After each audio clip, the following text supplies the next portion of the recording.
Seja bem-vindo a mais um programa El Shaddai TV. Nosso intuito com este programa, além de mostrar aquilo que Deus tem feito através e na nossa comunidade, é abençoar a sua vida com a presença de Deus, através de tudo aquilo que é mostrado aqui.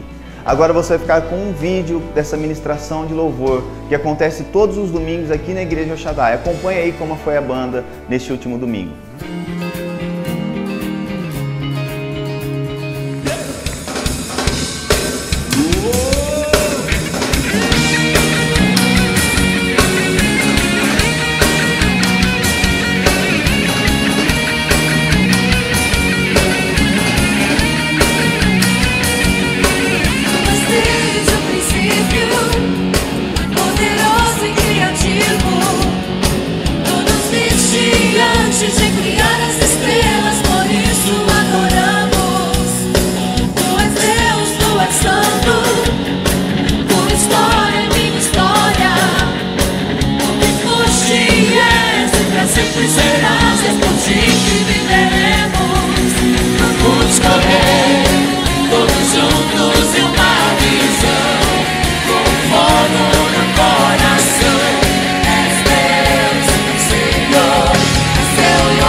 Você pode liberar um prato de vitória ao Senhor.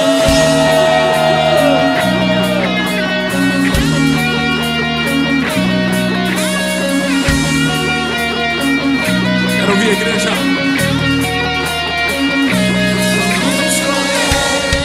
Vamos juntos em uma visão, com fogo no coração. És Deus, Senhor, seu louvor. Escolher, nos humilhar e nos render, para o mundo te conhecer. És Deus, Senhor, seu louvor, Jesus.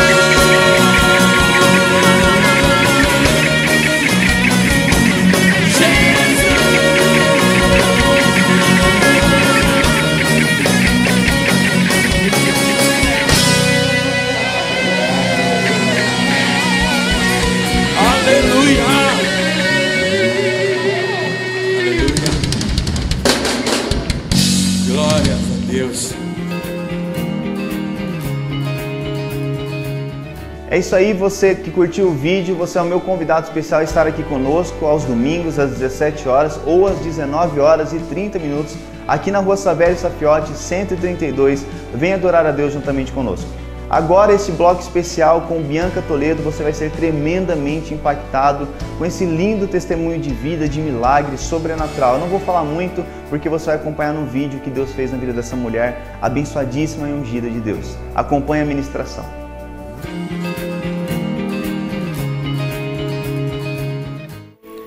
O seu valor não está em nada do que você tem.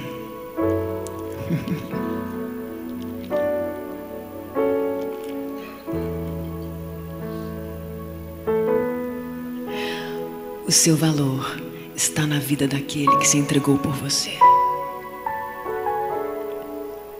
E esse valor é irrefutável.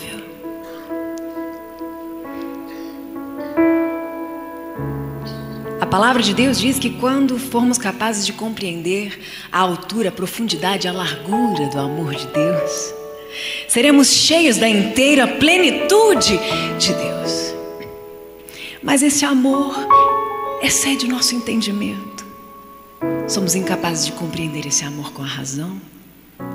Existe um poder que opera em nós e nos revela o quanto Ele nos ama. E somente quando formos capazes de compreender esse amor, estaremos prontos para nos rendermos e nos esvaziarmos, para que assim possamos ser cheios da plenitude de Deus. Eu sei que Deus quer fazer isto hoje. E já está fazendo. E já está fazendo. Porque aquilo que Deus fez por mim grita que Deus é amor. Ele é misericórdia. Ele é graça. Ele é rico, Ele é o mestre do perdão.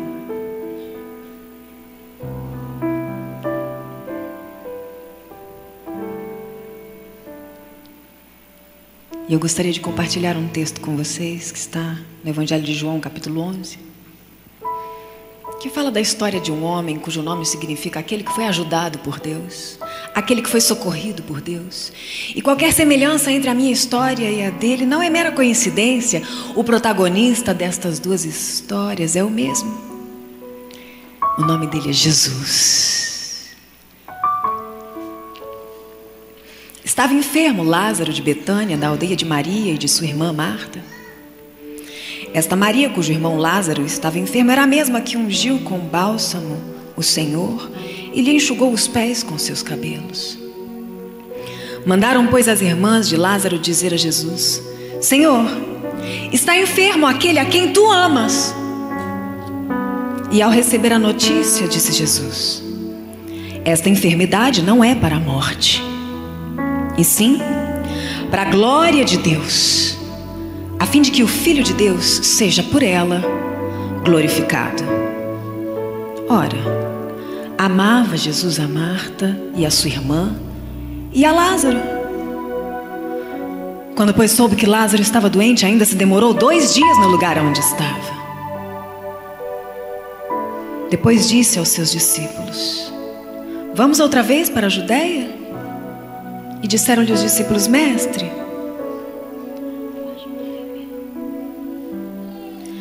ainda agora os judeus procuravam apedrejar-te e voltas para lá? E respondeu Jesus: não são 12 as horas do dia?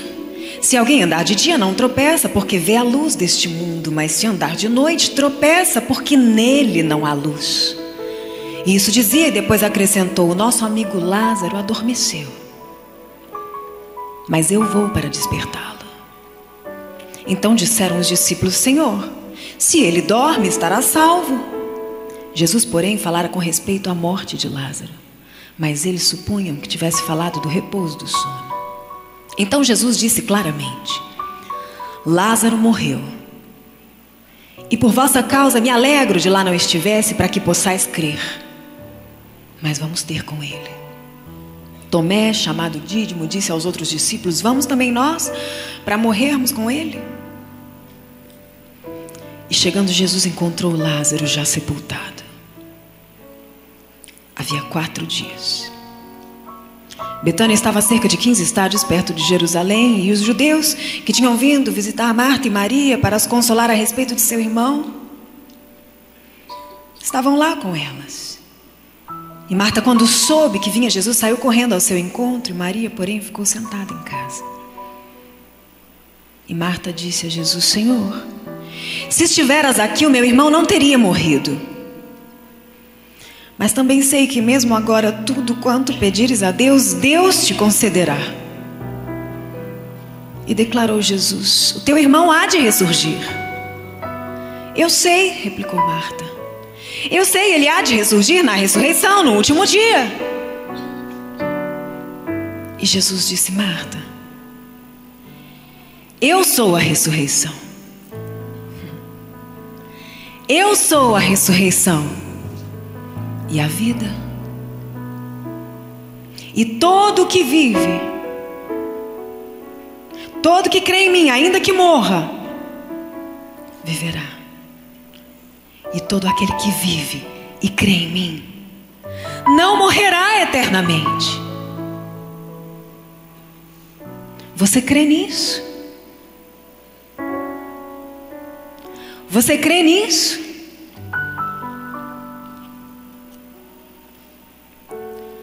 Você crê nisso? Sim, Senhor, respondeu ela. Eu tenho crido que tu és o Cristo, o Filho de Deus que devia vir ao mundo.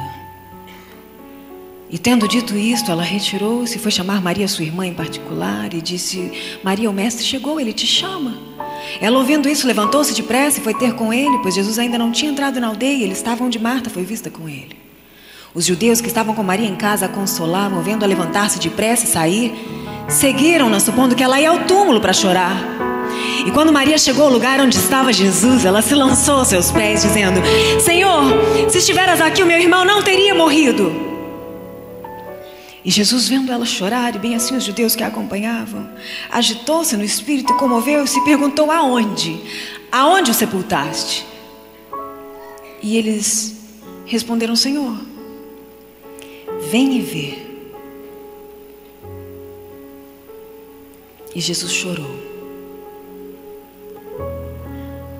Então disseram os judeus: vede quanto o amava. Alguns ainda objetaram: não podia ele, que abriu os olhos do cego, fazer com que este não morresse? Já que ele me ama tanto, por que ele permitiu que acontecesse isso comigo? Se ele me ama, se ele é capaz de curar outras pessoas, por que ele não me curou? Por que ele não impediu que essa adversidade, essa aflição chegasse até mim? Jesus, agitando-se novamente em si mesmo, encaminhou-se para o túmulo. Era este uma gruta cuja entrada já tinham até colocado uma pedra. O assunto estava encerrado. E ordenou Jesus: tirai a pedra. Marta se aproximou dele e disse ao seu ouvido: Senhor, ele já cheira mal. Já é de 4 dias. E respondeu Jesus: Marta, Marta, Marta, já não te disse eu que se creres, verás a glória de Deus?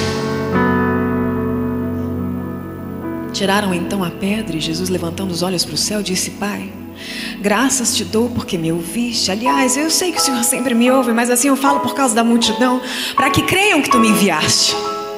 E tendo dito isto, clamou em alta voz: Lázaro, vem para fora.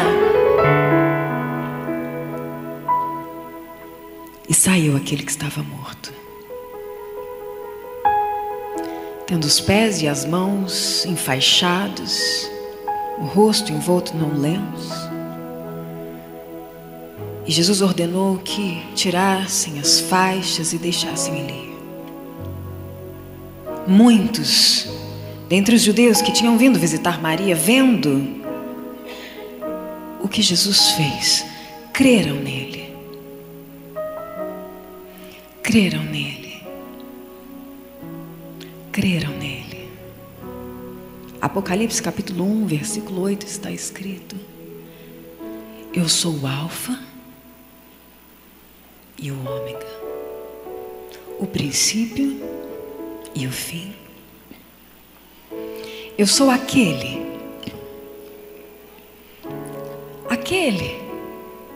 que não chegou exatamente no momento em que foi chamado, mas que chegou na hora certa.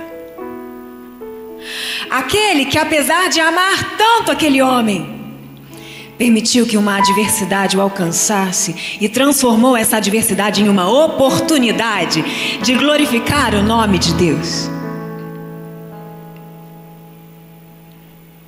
Aquele que, apesar de toda a glória que tem, se importa comigo também. E às vezes chora junto com você. Aquele que é e o que há de vir. o Todo-Poderoso, Jesus, Jesus, Jesus.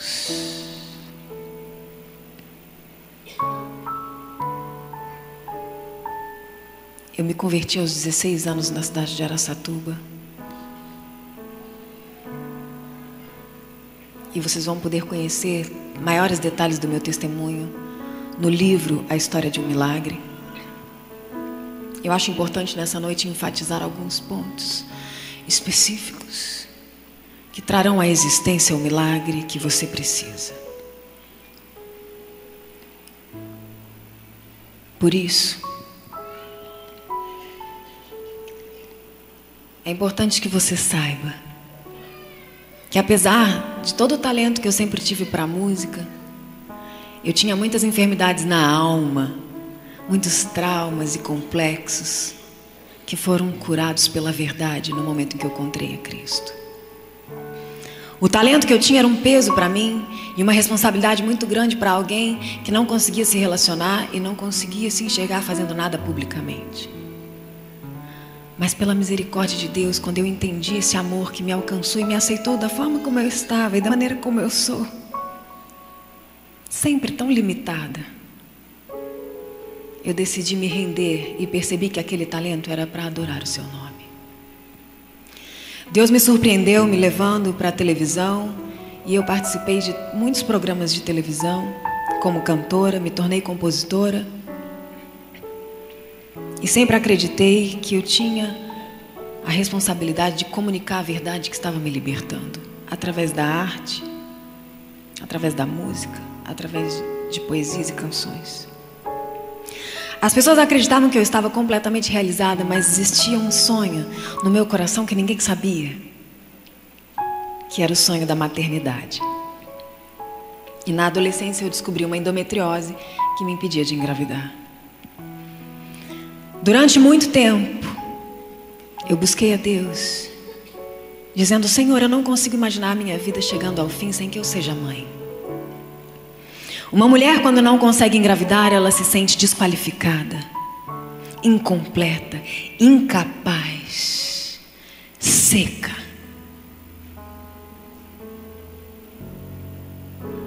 E quando desejamos algo por muito tempo, isso não acontece, o nosso coração adoece. E muitas vezes entramos na presença de Deus para fazer uma oração e não conseguimos. Fica um nó na nossa garganta. E nós ficamos em silêncio diante dele, torcendo para que ele consiga ler os nossos pensamentos. E graças a Deus, a palavra de Deus diz que ele nos ama tanto que ele é capaz de realizar infinitamente mais do que aquilo que até mesmo eu não consigo pedir, eu não consigo falar. E muitas vezes eu estava na presença de Deus e eu só conseguia chorar, porque eu sabia que a ciência já tinha determinado que seria impossível que meu sonho se realizasse. Em alguns momentos da nossa história, nós preservamos uma porção de incredulidade com a esperança de que ela nos proteja, com a esperança de que ela nos proteja das frustrações. Afinal de contas, se eu acreditar e não acontecer, é melhor não crer. Nós não temos dificuldade de acreditar que Deus faz milagres quando nos dispomos a crer que Deus existe. Sabemos que Ele é Deus. A nossa dificuldade é acreditar: será que Ele me ama o suficiente para fazer em mim? Eu sei que Deus faz milagres, mas por que Ele faria em mim? Por que Deus se importaria comigo? Eu não mereço. Eu não mereço.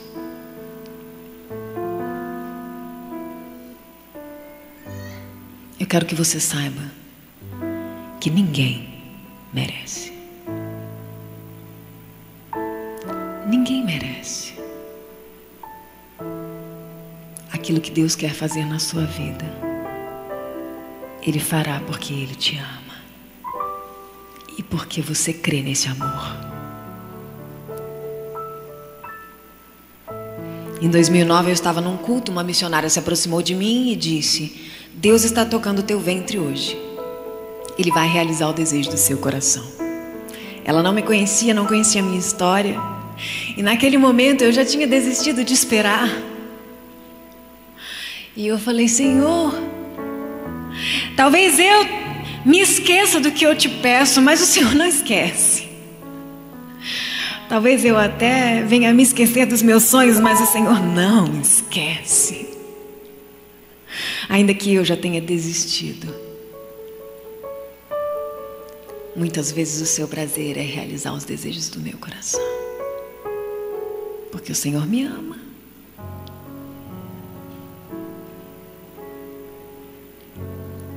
Eu não contei nada a ninguém e poucos dias depois eu estava num culto, uma outra pessoa se aproximou e disse: sonhei com você, você estava com um bebê no colo. Poucos dias depois eu estava num outro culto e uma pessoa saiu lá de trás, veio até mim, me entregou um pedacinho de jornal dobrado, enfiou dentro da minha Bíblia e saiu. Eu abri aquele papelzinho, tinha um bebê, uma foto de um bebê na palma da mão de uma pessoa. E estava escrito assim: medite no Salmo 71. E eu falei: Senhor, o que é isso? Guardei. E comecei a orar. Para todo propósito, debaixo dos céus há tempo e modo. E eu entendi que havia chegado o tempo do milagre. Passaram-se mais alguns dias e um outro pastor se aproximou e disse: Deus vai alegrar a sua casa, Ele está tocando seu ventre hoje. Falei: Senhor, eu abro mão da incredulidade. Eu não preciso me defender mais das frustrações, eu confio, eu acredito, tudo bem, o Senhor me convenceu. Tudo que Ele quer é te convencer que Ele te ama. E tantas vezes a gente resiste, porque o nosso medo de se ferir é maior do que a necessidade de sermos amados. Mas hoje o Espírito Santo quer quebrar sua resistência. Nele você pode confiar. Só nele. Jesus, Jesus. Nele você pode confiar. Ainda que as coisas não sejam exatamente no momento em que você quer. Os pensamentos de Deus são mais altos do que os meus. Os caminhos de Deus são mais altos do que os meus. E então, naquele momento, eu continuei tendo sintomas falsos, exames negativos, mas eu tinha uma palavra.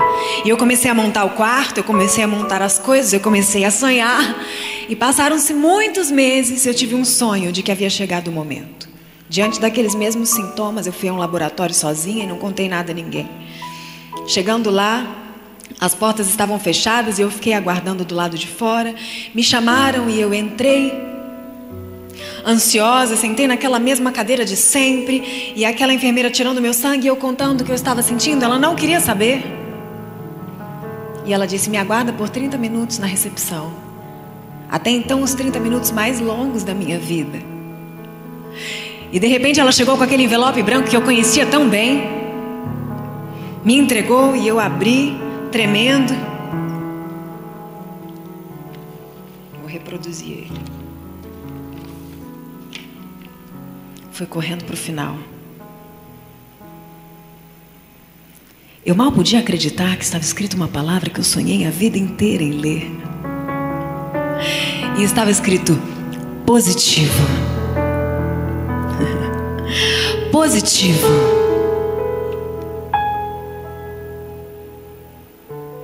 Ainda que algo tenha dado errado tantas vezes na sua vida, hoje pode dar certo. Ainda que a sua história te olhe nos olhos e diga: você, negativo. Ainda que os seus relacionamentos te digam: você não. ainda que a ciência te diga negativo. Ele é o sim e o amém. E ele te olha nos olhos e diz: você positivo. Positivo. Positivo.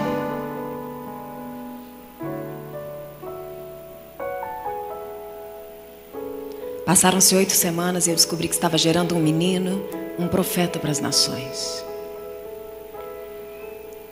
Eu tinha feito uma cirurgia de redução de estômago há 5 anos atrás, naquela época, que foi bem sucedida. E a minha gravidez foi perfeita. Não tive enjoos, não tive mal-estar. Os meus desejos eram todos por alface. Era um milagre.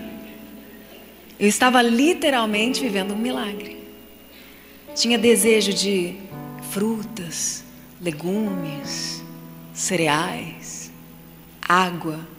Pensa, praticamente não engordei. Eu estava cheia de graça. Dormia cedo, acordava cedo. Parece que o meu organismo todo entrou no lugar. Eu falei: Senhor, que maravilha! Toda mulher foi feita para viver isso. Eu estava abrigando um milagre. Eu estava realizando o meu maior sonho. Eu cantava para Ele, eu orava com Ele, e o Espírito Santo começou a me revelar quem Ele seria. Por que Ele tinha vindo? Como seria o caráter dele, a personalidade dele. E eu estava tão curiosa para ver aquele rostinho. Então eu fiz o 2D, 3D, 4D, 5D, todos os Ds eu fiz. Se tivesse um exame para saber como seria a vozinha dele, o choro, eu queria ouvir também. Eu ficava assistindo aqueles vídeos de ultrassonografia e sonhando com aquilo que há pouco tempo atrás era totalmente impossível. Então eu comecei a comprar as roupinhas, lavava as roupinhas, pendurava no varal, aquelas meinhas desse tamaninho. Aí parava e fazia assim. Oh. Tirava uma foto, colocava no Facebook, no Twitter. Existe algo peculiar nessa história que me chama muito a atenção, porque eu comecei a perfumar aquelas roupas, passar as roupinhas, ensacar de uma forma muito organizada no armário, com etiquetas dizendo recém-nascido, maternidade, 0 a 3 meses, 3 a 6 meses, 6 a 9 meses, 9 a 12 meses. Se você entrasse no quarto dele, estava tudo absolutamente pronto. O armário, você abria, você sabia como mexer em qualquer lugar, dividido em áreas e departamentos. Como se Deus estivesse me dirigindo para preparar todas as coisas para que outra pessoa cuidasse dele no meu lugar. E eu jamais imaginaria que, diante da realização do meu maior sonho, a minha vida seria interrompida e ficaria por um fio. Jamais. Com 36 semanas, eu acordei com uma dor insuportável no abdômen e corri para a maternidade. Chegando lá, descobri que eu não estava em trabalho de parto. Nós fomos eufóricos, acreditando: chegou o tempo, ele vai vir antes, ele é tão grande. E quando os médicos disseram: não, seu bebê não está nascendo, não sabemos o que está acontecendo, imediatamente eu comecei a vomitar placas de sangue. Era um líquido escuro como uma borra de café, e eram litros e litros e litros daquele líquido com um cheiro muito forte. Os médicos diziam: será que é uma úlcera? Será que é uma... Disseram tantas coisas superficiais. Eles jamais imaginavam que algo tão terrível estava acontecendo. Aquela dor era insuportável. E passando-se algumas horas, eles disseram: vamos te transferir de hospital. Me colocaram numa ambulância e eu fui para o hospital com a tecnologia mais moderna do Rio de Janeiro. Chegando lá, durante 4 dias, eles não tinham um diagnóstico. Meus pastores foram até lá, a minha pastora, Fernanda Brum, Chegou na UTI, eu estava toda suja, vomitando muito e desesperada com aquela dor e com a falta de respostas. E ela orou comigo e disse: você não vai vomitar mais. O que você comeu? E eu falei: nada demais. Eu não sei o que está acontecendo. E no dia 10/10/2010, eu estava no quarto e o obstetra entrou e disse assim: mamãe, o seu bebê vai nascer hoje. E essas são as minhas últimas lembranças. Decidiram interromper a gravidez para descobrir o que estava acontecendo. E no momento que eu estava a caminho da sala de parto, eu broncoaspirei aquele vômito e tive que ser entubada. E por um milagre ele nasceu perfeito, ileso, intacto. Mas aquele rostinho que eu tanto queria ver, eu não vi. Aquele choro que eu tanto queria ouvir, eu não ouvi. Ele nasceu, foi para a UTI neonatal e eu voltei para o quarto. Em seguida, o meu organismo entrou em choque. E naquela madrugada chamaram um cirurgião que estava de plantão, escolhido pelo plano de saúde por acaso, que chegando eu já estava inconsciente, anestesiada, praticamente sem sinais. E o anestesista disse: abre o abdômen dela inteiro e vamos descobrir o que está acontecendo. Mas pelos exames, já dá para saber que é uma sepse, mas não sabemos em que nível e nem por quê. Quando eles abriram, descobriram algo terrível. Na redução de estômago foi feita uma alteração no meu intestino chamada anastomose. Tem algum médico aqui? Alguma médica? Tem? Profissional da saúde? Alguma enfermeira? Fisioterapeuta? Não? Então depois vocês procuram no Google. Quem entende um pouco de medicina tem a noção da proporção daquilo que eu vou descrever agora. A junção de duas alças intestinais que unem o estômago grampeado com o estômago pequenininho forma um Y de duas alças chamado anastomose. No momento da gravidez, essa anastomose invaginou e uma alça entrou dentro da outra, necrosaram as alças e se romperam no momento do parto. Todo o líquido fecal vazou para dentro da cavidade abdominal, contaminando todos os órgãos. Isso significa fim da linha. Não tem jeito. Aquele líquido fecal foi para a corrente sanguínea e contaminou todo o organismo, gerando uma sepse de mais alto nível, gravíssima. E ele começou a lavar, desprezar boa parte daquele intestino, jogar fora. E foram 10 litros de soro, lavando órgão por órgão, até que o anestesista disse: costura ela, porque eu não consigo segurar ela viva. E ele começou a fechar, e eu imagino que ele pensava: como eu vou dizer à família que vai levar o bebê embora e a mãe não vai sair daqui? Só um milagre para essa mulher sair viva. Foi até a minha família e disse: a Bianca teve uma sepse gravíssima, uma infecção generalizada. Nós não podemos garantir que ela vai sobreviver. Nós damos 48 horas.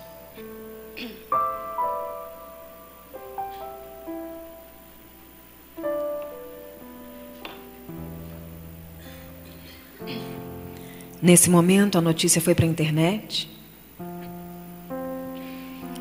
E claro, todos os meus amigos ficaram perplexos, porque ninguém jamais imaginaria que algo assim iria acontecer. Afinal de contas, Deus tinha feito um milagre e me dado a possibilidade de gerar. Por quê a minha vida seria interrompida assim? Foi feito um blog com um relógio de oração de 24 horas. E todos os meus amigos, pastores, o pastor Cris Duran, pastora Fernanda Brum, pastor Lino, marido da pastora Ludmila Feber, Sara Shiva, Rebeca Nemer, Paulo César Baruch, tantos, Thalita Palharim, são tantos nomes que agora não tem nem como dizer. Todos os amigos que têm uma vida pública e que começaram a fazer uma campanha incessante por todas as redes sociais, pela televisão, pelas rádios. E pessoas em todo o mundo se inscreviam naquele relógio de oração sem saber quem eu era. O Espírito Santo comovia os corações, dilatava os corações, despertava a compaixão das pessoas, ao ponto das pessoas todos os dias no mesmo horário dobrarem os joelhos e pedirem: Deus, cura aquela moça da internet. Algumas pessoas que nem acreditavam em Deus, comovidos por essa história, se inscreviam naquele relógio. E todos os dias, quando tocava o despertador, no horário da oração dele, ele dizia: Deus, eu nem sei se o Senhor existe, mas eu queria tanto que aquela moça sobrevivesse. Se o Senhor existe, cura ela. Muitas dessas pessoas se converteram e todas elas foram transformadas. A intercessão te faz mais parecido com Deus. Porque quando eu oro por você, eu esqueço de mim.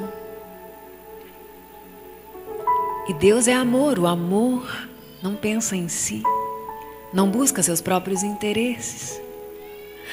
Quando eu esqueço de mim, eu me torno menor. Eu me torno melhor. Ministérios foram revolucionados enquanto pessoas oravam por mim. E a palavra de Deus diz que Deus dá aos amados enquanto dormem. Ele supre os seus amados enquanto dormem. Enquanto eu dormia, Deus cuidava do meu filho para mim. Enquanto eu dormia, Deus estava levantando nações para estarem de joelhos diante dele, entendendo que quando um povo se une, independente de preconceito, raça, denominação, religião, crendo em um só nome, Jesus, mortos ressuscitam. Deus estava manifestando graça e misericórdia sobre a igreja, dizendo: eu estou vivo e ainda faço milagres. E Ele não faz milagres somente para aqueles que merecem. E eu sou a prova disso. Ele não desistiu de mim. E com certeza, Ele não desistiu de você.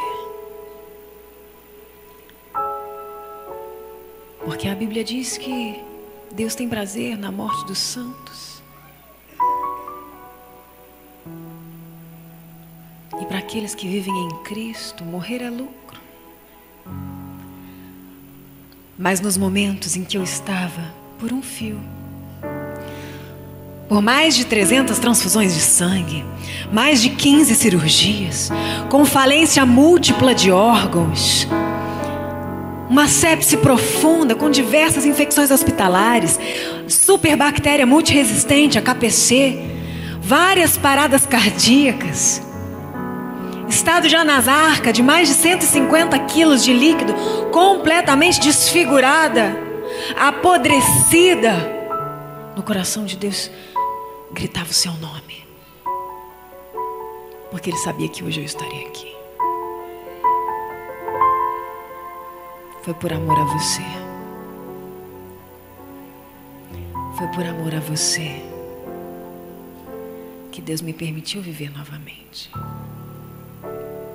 Ele sabia que de alguma maneira milhares e milhares de pessoas conheceriam o seu nome.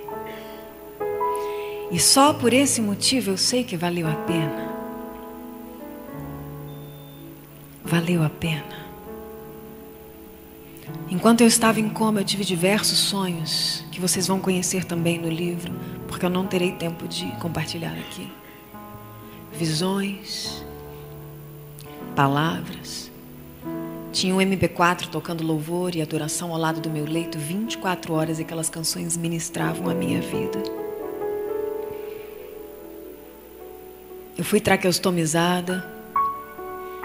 Estava com falência respiratória aguda, falência renal anúrica, falência de fígado, falência no coração. Meu coração batia através de medicamento. Se suspendesse o medicamento, parava. Eu estava literalmente com uma vida artificial.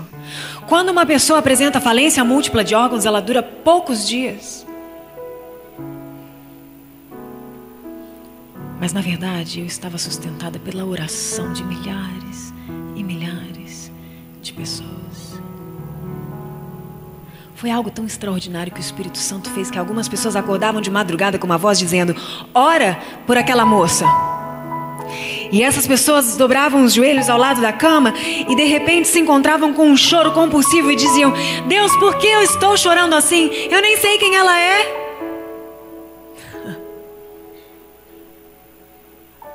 Eu recebi tantos e-mails, tantos relatos, tantas histórias. No livro tem algumas delas também. Pessoas que diziam: Deus, eu sinto como se ela fosse minha filha. De tanto que dói em mim o que está acontecendo com ela. E Deus dizia para ela: eu quero que você saiba o que eu sinto. Eu quero que você saiba como eu me sinto.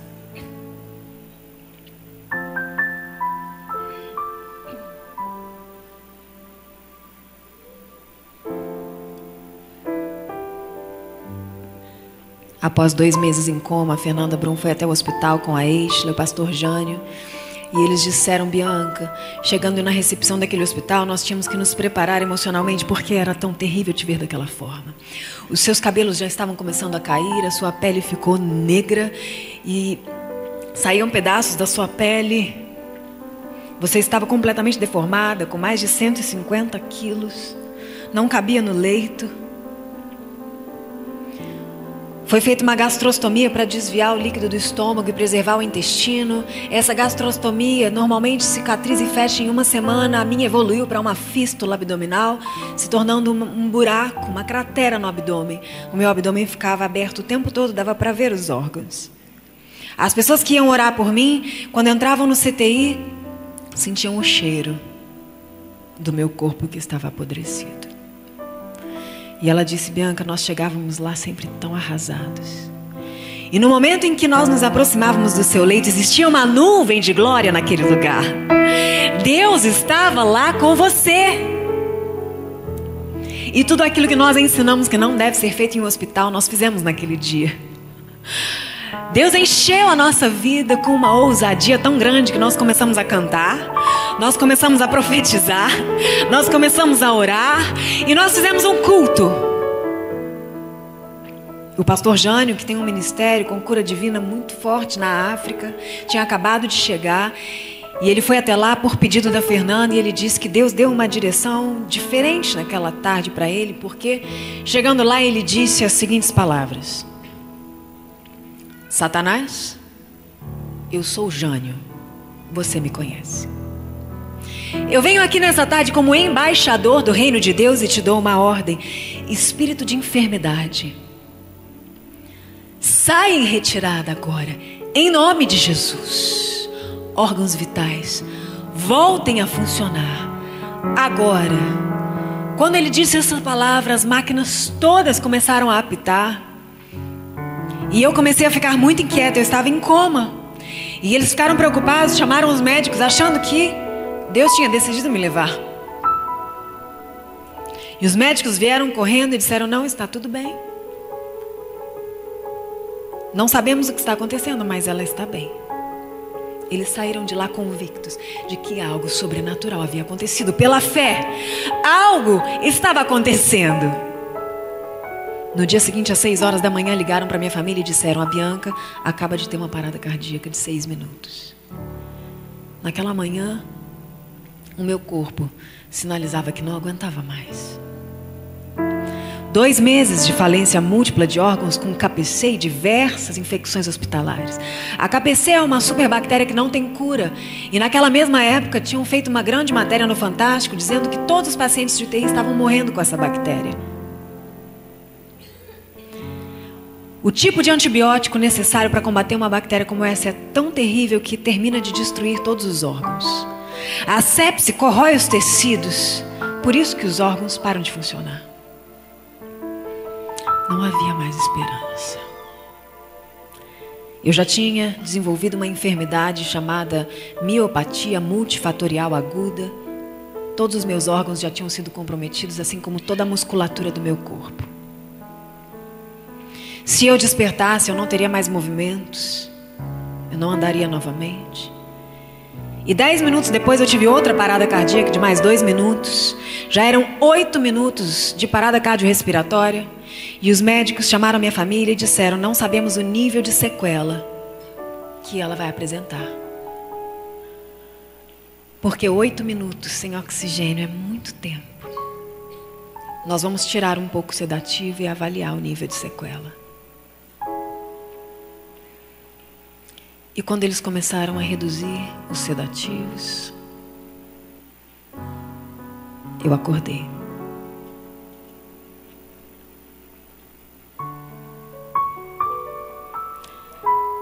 No momento em que eu abri os olhos, eu não tinha a menor ideia de onde eu estava. E a minha consciência ia e vinha. Ia e vinha. Eu estava completamente sozinha, como todos os pacientes de CTI ficam. E no fundo eu ouvia vários bips contínuos. Pi, pi, pi, pi, pi, pi, pi, pi. E mais ao fundo, uma canção.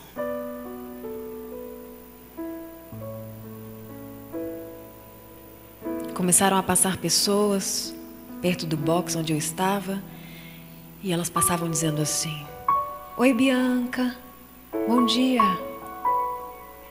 Eu não tinha movimento nenhum, eu não falava, eu não tinha mais expressão facial porque os meus músculos da face atrofiaram. Meu pescoço era sustentado por um tecido. Eu não movia nem um dedo sequer, até porque as minhas mãos já tinham atrofiado em forma de garra. Elas não abriam e nem fechavam, ficavam assim. Os meus braços encurtaram e as minhas pernas também.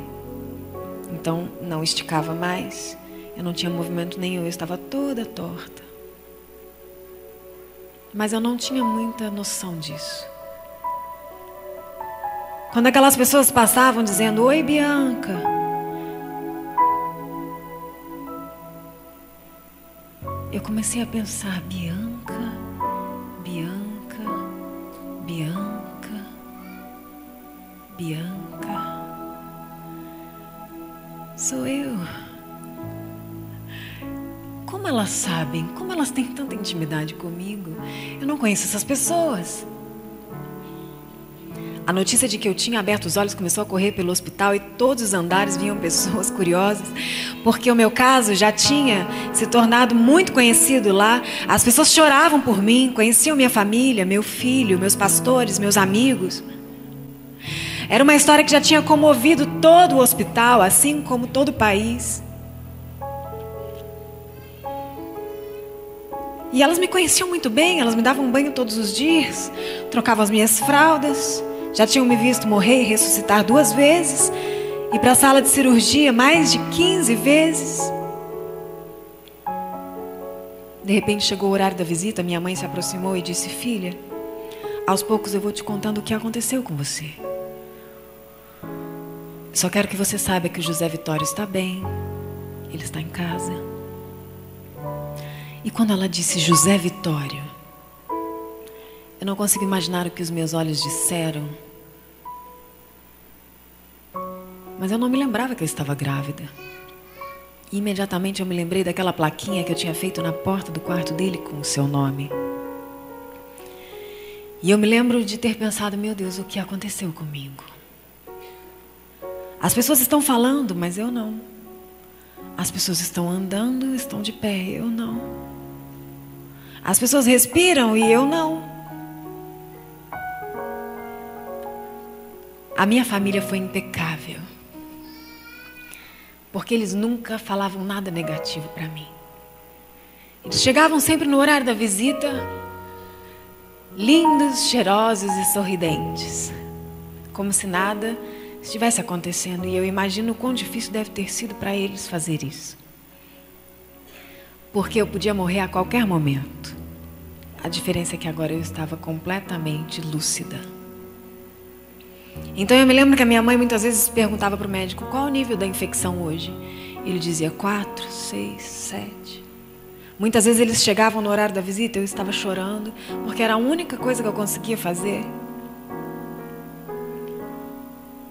E eles perguntavam, por que você está chorando? Está doendo alguma coisa? Mas eu não tinha movimento nenhum, nem de sim, nem de não, nem de nada. Então eles perguntavam, se for sim, pisca 2 vezes. Se for não, pisca 1 vez. E eu não conseguia. Era muito difícil para mim coordenar. Então eu continuava chorando. E se passaram muitos dias. E eu estava na mesma posição. Até que eu percebi que tinha um relógio de frente para o meu leito. E eu glorifico a Deus por esse relógio. Porque durante muitos dias e muitas noites, eu olhei para ele, tentando me lembrar o que significavam aqueles números e aquele ponteiro. Como que se vê as horas? Com o tempo eu comecei a me lembrar e percebi que o CTI tinha uma rotina de horários. Apesar das madrugadas serem intermináveis e aquele ambiente não me permitir discernir entre dia e noite, porque as luzes estão sempre acesas e quentes em cima de você e aquelas máquinas apitando 24 horas e você está sempre sozinho. Muitas vezes as enfermeiras vinham, se aproximavam e ficavam olhando para mim. Eu tentava me chacoalhar ou eu tentava mexer alguma coisa, não conseguia. Elas percebiam que eu queria dizer alguma coisa e elas ficavam dizendo assim, poxa, eu não consigo entender, alguém vem aqui ver o que ela está querendo. Até que elas diziam, não consigo entender, tchau, e saíam. Muitas vezes eu estava sufocada, eu estava babando porque a falência respiratória gera uma secreção muito grande na traqueia. Às vezes eu queria simplesmente que abaixasse um pouco aquilo ou levantasse, mas eu não podia falar. E depois de 2, 3 semanas que eu já estava acordada, eu comecei a pensar, ninguém vai me dar nada para comer? Eu vou morrer. Pelas minhas contas, eu já estou aqui há pelo menos 2 semanas que eu abri os olhos, eu não bebi nada, não comi nada.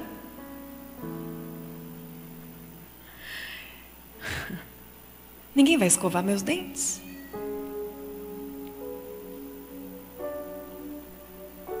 Hoje eu sei que ainda que hajam dias sem respostas, ainda que hajam noites intermináveis como aquelas que eu passei olhando para aquele relógio,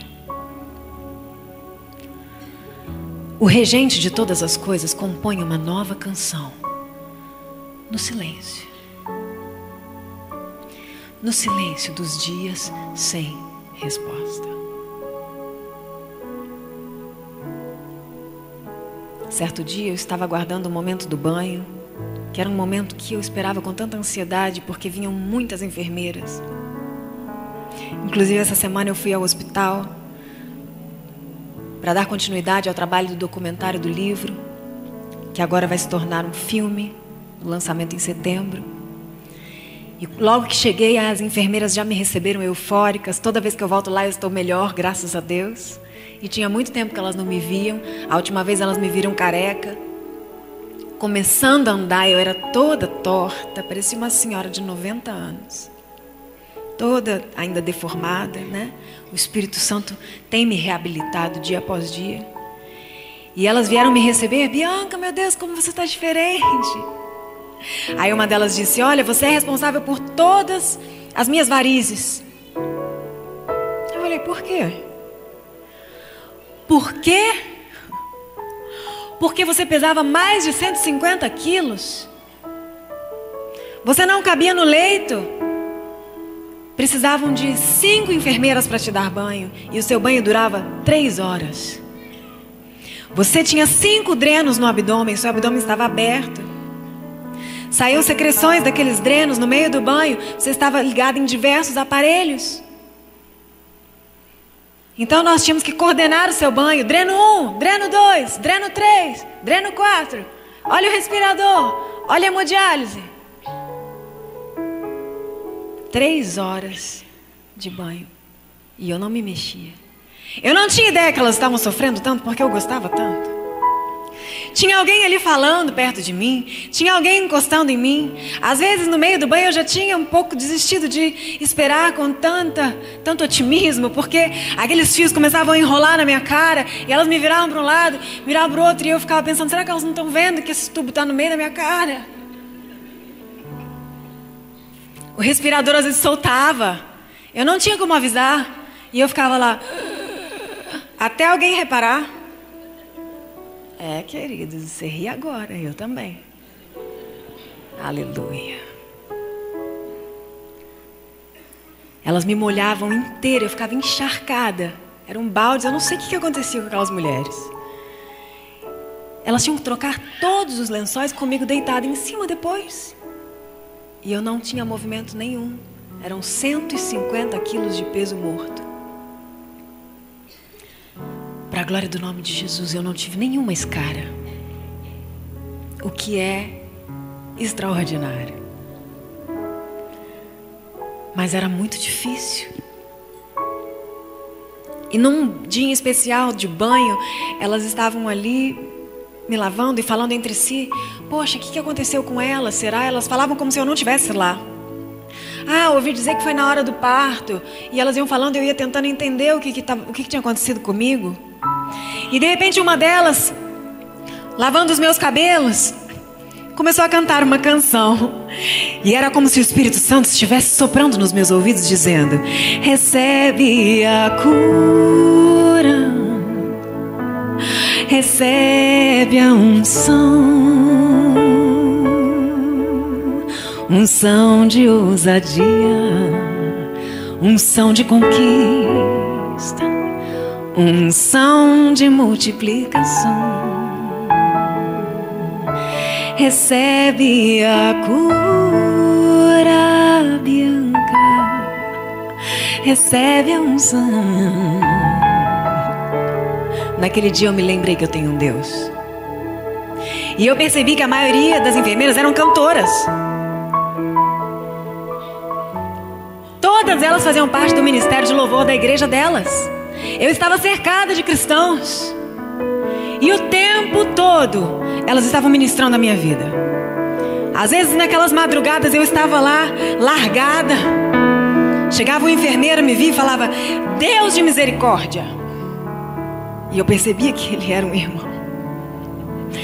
E ele começava a me limpar, começava a organizar aquilo lá.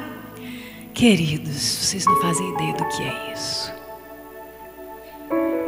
Vocês jamais vão imaginar o que de fato é o que eu estou descrevendo aqui.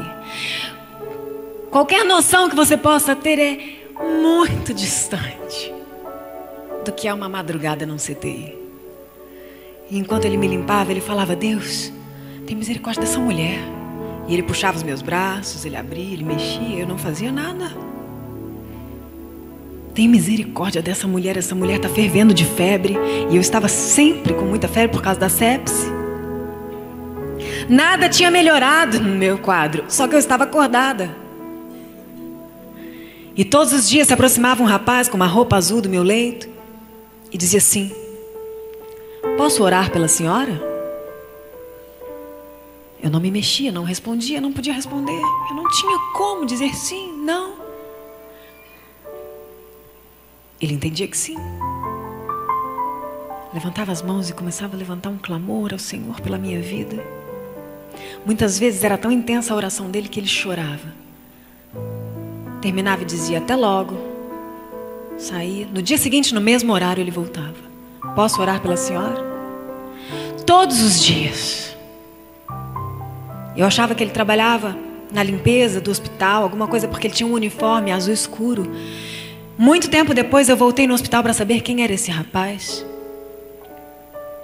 E chegando lá ele me viu e disse: não conheço você. Eu conheço uma mulher morta, apodrecida, que estava no CTI 2. Eu nunca te vi de pé, não conheço sua voz, não sei quem é você. Mas eu sou um homem de Deus e Deus me deu uma ordem. Você vai orar por aquela mulher todos os dias, até que ela se levante. Eu já sabia que você estava fazendo isso.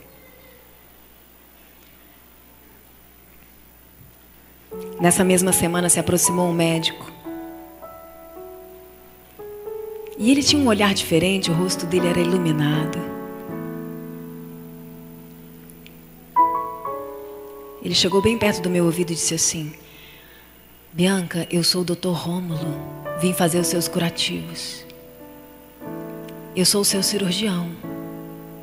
Aquele cirurgião, chamado por acaso, na madrugada em que eu entrei em choque, escolhido pelo hospital. E ele disse assim: fica tranquila, eu conheço a sua história, conheço a sua família. Eu queria que você soubesse que eu sou pastor. E a minha igreja está orando por você. Existe uma guerra pela sua vida. Existe uma guerra pela sua vida. Você está orando?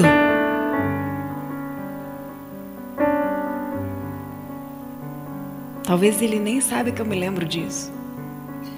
Mas naquele momento eu não tinha como responder e eu comecei a me chacoalhar inteira, querendo dizer: não, eu não estou orando. A quantidade de sedativo que você dá para um paciente nesse estado é cavalar. É difícil construir uma frase, uma oração. Eu não tinha ideia do contexto. Eu não sabia que meus órgãos tinham falido. Eu só sabia que tinha um monte de tubo saindo de mim. Mas a partir daquele momento, eu soube que Deus tem um cuidado tão detalhista com seus filhos, que até mesmo nos momentos em que eu estava correndo maior risco na mesa de uma cirurgia, tinha um homem com as mãos ungidas operando o templo do Espírito Santo. Ele orava antes de me operar. Ele orava quando ele terminava de operar. Ele levantava a igreja para aclamar. Ele cria no milagre. E desde aquele momento eu sabia que eu tinha que orar. E no meu pensamento eu dizia: Espírito Santo, fica comigo. Espírito Santo, fica comigo. Espírito Santo, fica comigo. Era a minha única oração. E hoje eu sei que se você convidar o Espírito Santo para estar com você, ainda que você passe por uma fornalha, Ele passa junto com você. Só Ele transforma traumas em fontes de unção. Só Ele. Chegou o Natal, o Ano Novo, e eu ainda estava lá. E no Ano Novo disseram para minha família: não há mais o que fazer. Ela pode morrer a qualquer momento. E minha família decidiu me transferir de hospital. No momento da transferência, me colocaram numa ambulância toda amarrada, com o respirador quebrado. Por 20 quilômetros, eu fui praticamente sem respirar, dizendo: Espírito Santo, fica comigo. Espírito Santo, fica comigo. Espírito Santo, fica comigo. E esse médico questionou a Deus, dizendo: por que o Senhor tirou ela desse hospital? Se eu acreditei desde o início que ela seria curada. Eu queria ver esse milagre. E Deus disse: sabe por que eu estou tirando ela daqui? Porque quem vai curá-la sou eu.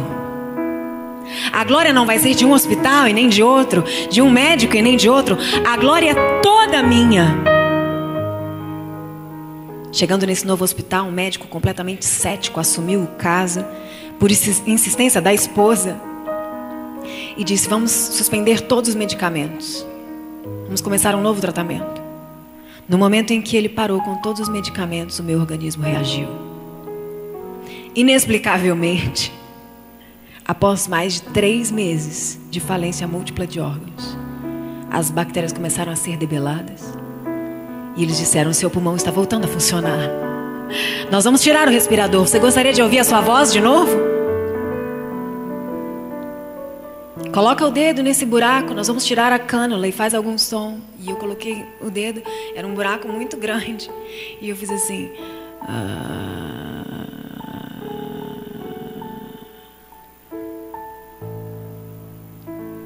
Se não fosse pelo poder de Deus, a minha voz seria assim até hoje. Eu estava há mais de 4 meses sem ingerir nenhum tipo de alimento, sem beber água. A minha laringe encurtou, eu tive aderência de pele, atrofia de pregas vocais, sem falar há mais de 4 meses. E naquele mesmo dia eles disseram: você gostaria de se ver no espelho? Eu gostaria de mostrar. Ah, já está aqui, né? Calma aí. Já estou acabando. Vocês vão ler o livro, porque eu não vou conseguir contar tudo. E nem posso convidar vocês para ficar no próximo culto, senão não vai dar certo. Aleluia. No momento em que trouxeram aquele espelho, queridos, eu não sei como Lázaro saiu daquela gruta. Eu não sei. Mas eu estava muito mal. Ninguém havia me contado que meus cabelos tinham caído, que a minha pele era negra, minha pele ficou marrom, muito escura, e os médicos disseram, ela nunca mais vai ficar branca. Se ela sair daqui. Eu estava com o rosto todo afundado por causa da desnutrição, cheia de tubos, sonda nasogástrica. Queridos, eu disse, Senhor, como vai ser agora? Numa madrugada naquele hospital, eu falei, Deus, eu não sou mais cantora, eu não sou mais escritora, eu não toco nenhum instrumento. Eles diziam que a minha mão não ia abrir mais, nem fechar. Eu não ando. As minhas pernas tinham deformado. Diziam que eu ia ter que ir para o Sara Kubitschek. Depois de talvez anos eu voltasse a andar com dificuldades na marcha, talvez com um defeito na perna. Senhor, e agora? Disseram que eu tive um filho, mas tudo que aconteceu comigo destruiu meu instinto materno. Eu não sou mãe. E agora, como vai ser? Eu não consigo nem falar direito. A minha voz era assim, quem me ouvia. Eu fiquei sussurrando por quase um ano. E naquela madrugada o Espírito Santo me encheu. Eu comecei a profetizar, eu comecei a orar em línguas, eu comecei a ter visões, eu comecei a ver continentes, oceanos, países, igrejas. E ele disse, eu te restaurarei por completo.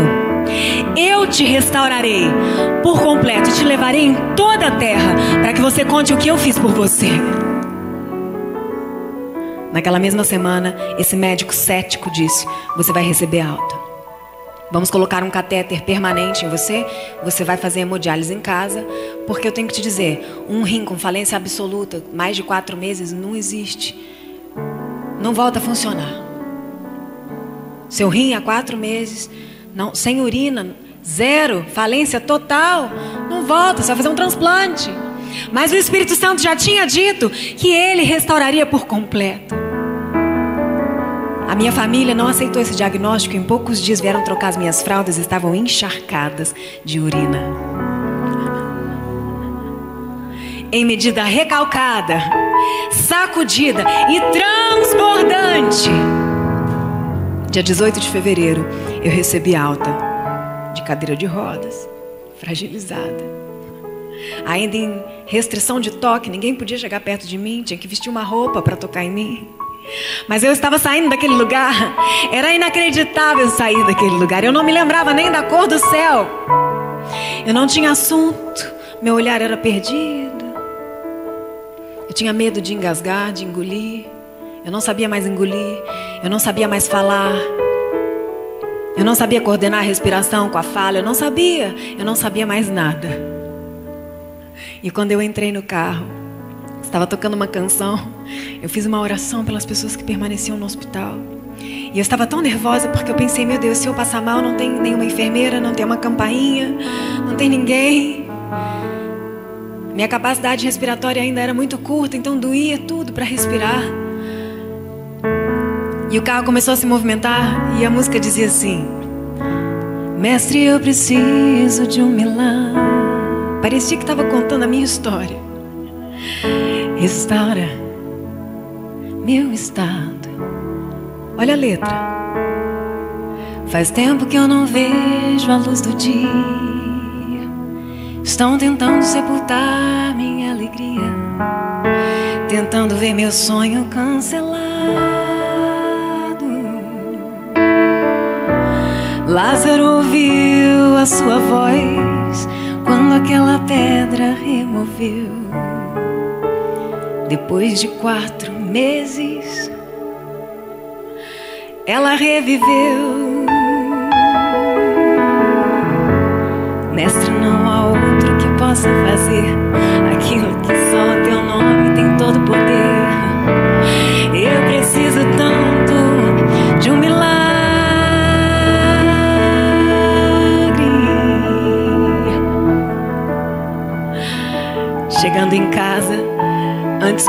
porta se abrisse, eu ouvi um choro. Aquele choro que eu queria ter ouvido há tanto tempo atrás. E entrando com muita dificuldade, eu encontrei um bebê grande no meio da sala, olhando para mim. E quando ele me viu, ele sorriu. Eu não sabia o que pensar, o que dizer, o que sentir. E o Espírito Santo me disse: viu? Muito mais do que aquilo que você perdeu é o que eu tenho preparado para você. Eu sei que você perdeu o chão, mas agora abre as tuas asas. Existe um vento que vai soprar e vai te levar às alturas, porque a minha graça te basta. O meu poder se aperfeiçoa nas tuas fraquezas. E quando Deus permitiu que eu fosse reduzida a nada, Ele finalmente se tornou tudo em mim. Eu entendi que todas as vezes que eu glorifico a Deus nas minhas fraquezas, o poder de Cristo habita em mim.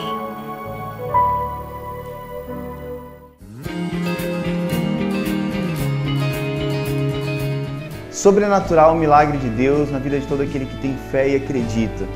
Saiba que esses milagres não estão só para Bianca, só para mim, só para algumas pessoas. Eles estão disponíveis a todo aquele que acredita e busca a Deus. E você é o nosso convidado especial a estar conosco, buscando e clamando pelo seu milagre. Pode ser na saúde, pode ser na sua família, restauração do seu casamento, não importa. Saiba que Deus está sempre pronto e o prazer dele é abençoar a sua vida. Sinta-se à vontade em buscar a nossa igreja. Veja os endereços das células, os horários de cultos no site www.igrejaelshaddai.org e você verá ministrações, verá os eventos que acontecem, que irão acontecer para que você possa estar presente conosco. Eu espero que você tenha gostado desse programa. Não fique triste porque ele está acabando, porque a semana que vem nós estaremos de volta com muito mais novidades. Deus abençoe a sua vida tremendamente. Até a semana que vem. Tchau, tchau.